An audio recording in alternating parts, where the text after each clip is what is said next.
Picture चालू करो बे। चलो भाई, देखो अब मैं क्या करता हूँ।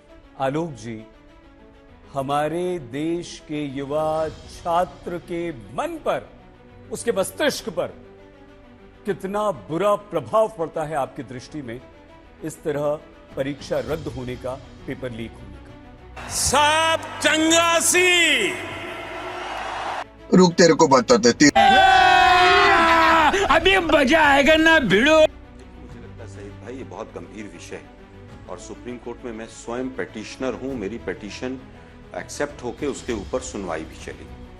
ये विषय इतना छोटा नहीं है, ये हजारों करोड़ रुपए का घोटाले का मामला है। इसमें कई करोड़ बच्चे और पेरेंट्स, उनके मनोवैज्ञानिक, उनकी मेंटल हेल्थ का सवाल है। इस सज्जन को क्या तकलीफ है भाई? लेकिन दुर्भाग्य ये है कि तेजस्वी यादव से सवाल पूछने वाले लोग अपने मंत्री से सवाल नहीं पूछ रहे हैं कि किस तरह से उन्होंने पहले ही क्लीन चिट दे दिया कि पेपर आउट ही नहीं हुआ। अब जब तमाम चीजें सामने आ रही हैं कि पेपर आउट हुआ, इतने रुपए में बिका, ये मनी ट्रेल है, ऐसा है, वैसा है, उस पर जवाब नहीं करेंगे। बेशर्मो, शर्म करो, शर्म। मैं कहता हूं कि ये बिल्कुल राजनीति से ऊपर उठकर बात होनी चाहिए। एनटीए का चेयरमैन भी तेजस्वी यादव ने लगाया होगा, वो जो ग्रेस मार्क्स थे वो भी तेजस्वी यादव ने दिए होंगे, वो जो 14 तारीख की जगह 4 तारीख को घपले में रिजल्ट आउट करना था वो भी तेजस्वी यादव के उस जेई ने किया होगा। 2 दिन का जो एग्जाम सेंटर चेंज करने का जो विंडो खोला गया था वो भी तेजस्वी यादव के पीए ने किया होगा। मर्यादा रखिए, थोड़ी मर्यादा रखिए। मुझे लगता है कि कहीं थोड़ा सा सेंस भी होना चाहिए कि हम क्या बोल रहे हैं। अगर भाई हम कह रहे हैं सीबीआई से सुप्रीम कोर्ट मॉनिटर्ड, आप जांच कराइए, सरकार जांच कराए ना। कोई भी दोषी हो, एक्स वाई जेड, ए से लेकर जेड तक कोई भी दोषी हो, आरजेडी का हो, बीजेपी का हो, एबीसी पार्टी का हो, कांग्रेस का हो, किसी का हो, मैं समझता हूं कि उसको बिल्कुल नहीं छोड़ा जाना चाहिए।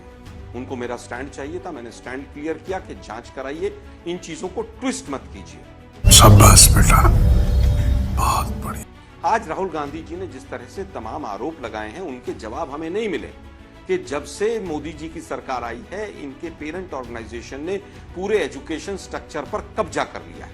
आप सीबीएसई, जितनी भी टेस्टिंग एजेंसीज हैं जो एग्जाम लेती हैं, यूपीएससी, एसएससी, एनटीए और तमाम यूनिवर्सिटीज के वाइस चांसलर और एजुकेशन डिपार्टमेंट के, चाहे वो यूजीसी हो, चाहे एनसीटी हो, एआईसीटी हो, तमाम अधिकारियों को देखिए, उनसे 3 ही आपको निष्कर्ष निकलेंगे। पहला निष्कर्ष निकलेगा या तो वो आरएसएस की बैकिंग का आदमी है, या वो एबीवीपी बैकग्राउंड का आदमी है, या बीजेपी का आदमी है, और अगर कुछ भी नहीं होगा तो उसका कनेक्शन गुजरात से निकलेगा। अरे बाप रे, ये तो धोती खोल रहा है।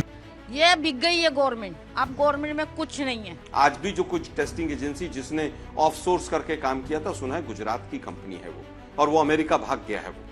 लेकिन तेजस्वी यादव जवाब दें। अरे भाई, सरकार पकौड़े तलने के लिए है। एनटीए का जो आज चेयरमैन है वो ही जांच कर रहा है, जो व्यक्ति कटघरे में है वही जांच कर रहा है। इससे ज्यादा हास्यास्पद हो सकता है? आप कह रहे हैं साहब पेपर आउट तो हुआ ही नहीं, ये पता नहीं मीडिया हाउसेस क्यों इस विषय को उठा रहे हैं। पेपर कोई आउट नहीं हुआ, धर्मेंद्र प्रधान जी ने कह दिया। और जो मामले विचाराधीन हो सुप्रीम कोर्ट में, हाई कोर्ट में, उन पर कोई बहस नहीं हो चाहिए। ये हिंदुस्तान का पता नहीं मीडिया को क्या हाल हो गया। ये बड़ी अच्छी बात कही आप। केवल आरोप लगा देने से नीट के बच्चों को न्याय नहीं मिलेगा। मैं बार बार कह रहा हूं कि नीट में एक घपला नहीं है पेपर लीक का, उसमें 50 तरह के घपले हैं, 50 तरह के घपले। सईद, मैं अपनी बात करता हूं, सेंटर के सेंटर हाईजैक हुए हैं। मैं पेटिशनर हूं सुप्रीम कोर्ट में, मैंने बहुत रिसर्च किया, सेंटर के सेंटर बिके हैं। यही कारण है कि 7-7 बच्चे एक ही लाइन में पूरी तरह से वो पास हो गए और 720 में से 720 नंबर आए। मुझे क्रेडिट नहीं चाहिए। वाह मोदी जी, वाह वाह। आपसे खतरनाक इस देश के लिए कोई हो नहीं सकता।